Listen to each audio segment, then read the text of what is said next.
चलिए कुछ और सवालों को भी शो में शामिल कर लेते हैं। अगला सवाल हम लेते हैं ईमेल के जरिए। प्रदीप ने ये सवाल पूछा है दिल्ली से। बलवंत जी ये जानना चाहते हैं कि अंडर कंस्ट्रक्शन प्रॉपर्टी पर इनको किस तरह से ये टैक्स बेनिफिट उठा सकते हैं। चारों जो ये सेक्शन 80EE है, ये पिछले इसी साल इंट्रोड्यूस हुआ है, तो उसके अंदर जो क्लेम करने के लिए उसमें 1 लाख रुपए तक का आपको इंटरेस्ट का बेनिफिट मिलता है। उसमें 4 कंडीशन है, वो आपको सेटिस्फाई होनी चाहिए। प्रॉपर्टी की वैल्यू 40 लाख से ज्यादा नहीं होनी चाहिए, लोन की अमाउंट 25 लाख से ज्यादा नहीं होनी चाहिए, और जो लोन जो सैंक्शन है उसकी तारीख 1 अप्रैल 2013 से 31 मार्च 2014 के बीच में होनी चाहिए।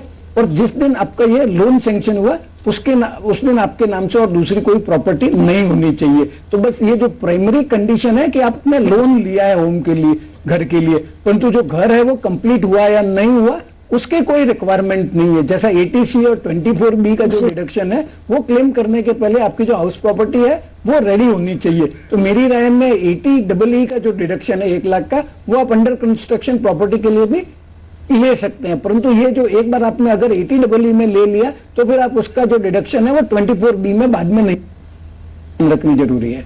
जी चलिए, तो फिलहाल 3 सेक्शन है जिसके थ्रू ये टैक्स बेनिफिट उठा सकते हैं। अभी बलवंत जी ने बताया 80EE, इसके अंडर ये टैक्स बेनिफिट उठा सकते हैं। साथ ही 24B और 80C के अंदर भी ये टैक्स बेनिफिट उठा सकते हैं। चलिए अगले दर्शक है हमारे साथ